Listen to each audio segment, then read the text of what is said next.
Roberto Jacobi, que está en un libro suyo que se llama El deseo nace del derrumbe, que se lo recomiendo, y que es de los años 2000, pero que él narra esas experiencias de fines de la dictadura y principios de la democracia en ese mundo que intentaba, ese pequeño mundo alternativo en la ciudad de Buenos Aires que intentaba recuperar el goce del cuerpo, ¿no? La diversión, la alegría, después de tantos años de dictadura.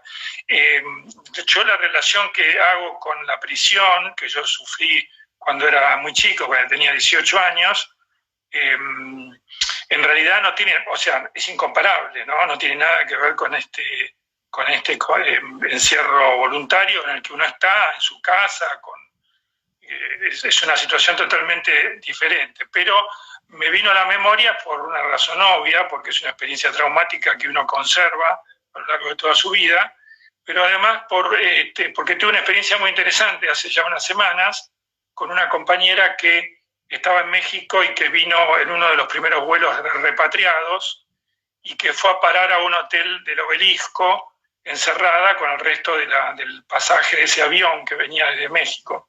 Y empezamos a conversar y ella no se bancaba el encierro, estaba cada uno de los pasajeros encerrado en un cuarto y solamente le dejaban la comida en la puerta y no tenían ningún tipo de asistencia ni de información sobre lo que estaba pasando.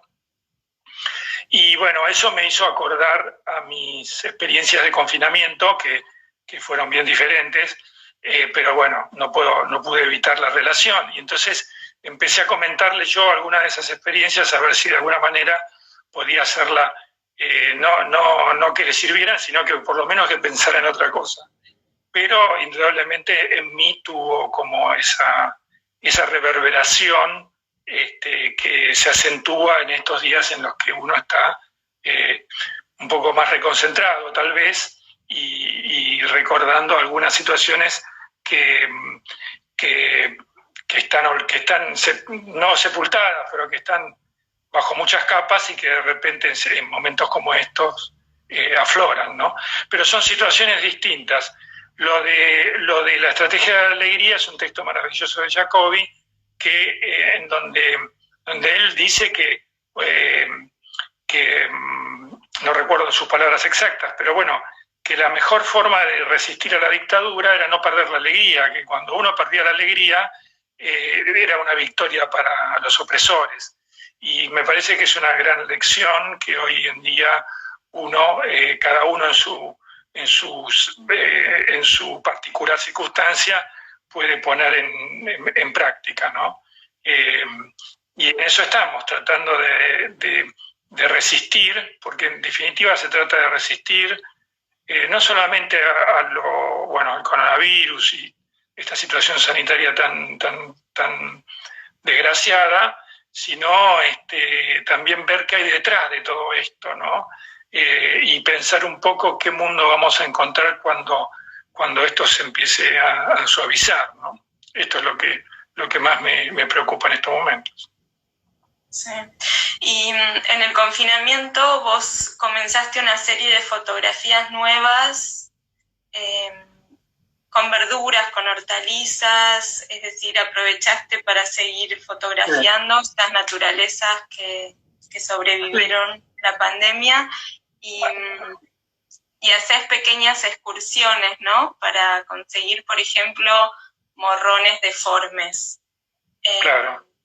¿Podés contar un poco de esas Bueno, experiencias? eso surgió de casualidad. Hay una fotógrafa norteamericana que yo siempre admiré mucho, que se llama Laura Letinsky, que empezó a fotografiar así un poco casualmente los manteles de la sobremesa, digamos, ¿no? Después del almuerzo, la cena, esos manteles manchados, esos platos usados. Y después desarrolló una obra en torno a eso, muy interesante. Y siempre me llamó la atención y nunca me sentí ni con la energía ni con la capacidad para poder emular de alguna manera. Pero en estos momentos libres que uno tiene, empecé a ensayar en la mesa de mi cocina con algunos vegetales, vos viste que los vegetales en general son muy bonitos, qué sé yo, las frutas, las berenjenas, los morrones, son muy lindos. Y bueno, empecé a fotografiarlos y como que se empezaron a armar historias de repente, ¿no? Hasta que fotografié un ajo, que nunca me había acercado tanto un ajo, y me pareció bellísimo el ajo. Y le hice una foto con un lente de acercamiento y me di cuenta que tenía un brote y me llamó mucho la atención, perdón por mi ignorancia, y entonces lo di vuelta y vi que por abajo tenía como unos hilitos, con unas raíces, y entonces decidí ponerlo sobre un charquito de agua en un frasco. Y al otro día ese brote era más grande, y finalmente explotó dentro del frasco, cada diente del ajo con su propio brote, y ahora lo puse, salieron 10 brotes, 10 dientes, germinaron, dos que prácticamente muy machucados, y 4 de ellos los he puesto en 4 frascos por separado, les hice unas fotos y ahora estoy esperando hasta que crezcan un poco más para ponerlos en tierra, y me han dicho que van a dar ajos, o sea, voy a tener una provisión de ajos sin ningún tipo de problemas y sin salir de casa. Creo que a eso tendemos, ¿no? A tratar de ser autosuficientes en muchas cosas. Y me reí mucho con tu excursión para encontrar morrones deformes. Claro. Bueno, hay un fotógrafo que yo admiro mucho, que murió hace muchísimos años, norteamericano, que se llamó Edward Weston, que entre otras cosas se hizo famoso por unas fotos de unos morrones muy particulares, ¿no? Como que tenían mucho erotismo, y eran unos morrones muy deformes. Me hace también acordar a una película de Agnès Varda, que no recuerdo ahora que el título, pero que tenía que ver con la vida de los campesinos, y que, por ejemplo, el cultivo de las papas, la cosecha de papas, se hace de acuerdo a determinados estándares. Las papas que no tienen determinado tamaño son descartadas, y hay gente que vive de esas papas que tiran, y que son millones de papas. Entonces, volviendo al morrón, yo dije, bueno, voy a hacer alguna foto como Weston, y mis morrones eran muy regulares. Entonces fui a la verdulería y le pregunto al peruano amigo, le digo, morrones. Bueno, entonces me muestra los morrones y eran todos iguales, ¿no? Entonces le dije, ¿no tenés unos morrones más deformes? Y el tipo no sabía muy bien qué contestarme, no sabía si yo le estaba haciendo una broma. Y al final me dijo que fuera a la trastienda, que en el fondo había un cajón con morrones, y ahí encontré los morrones Weston, ¿no? O sea, un montón de morrones deformes que en sí mismos son muy lindos, pero que se ve que la gente no los quiere, porque no es tampoco porque no se puedan comer, se pueden comer perfectamente, pero porque no tienen, no sé, lo que es la producción actual de vegetales hace que los vegetales tengan determinada forma para mejorar su almacenamiento, antes de saber las razones, ¿no? Pero fue muy gracioso porque el peruano no podía creer que yo me llevara a mi casa esos morrones, ¿no?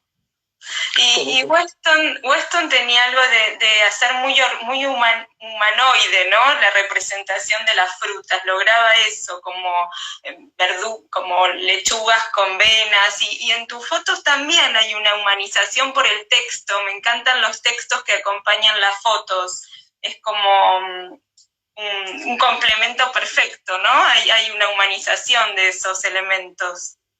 Sí, no sé, Weston lo hacía en principio en los años 20 en México, cuando tenía un estudio a la calle y no entraba nadie a hacerse retratos, y él, para entretenerse, bajaba a la verdulería, compraba unos vegetales y hacía fotos para pasar el tiempo. Esa es la verdad, más allá de que era un gran maestro.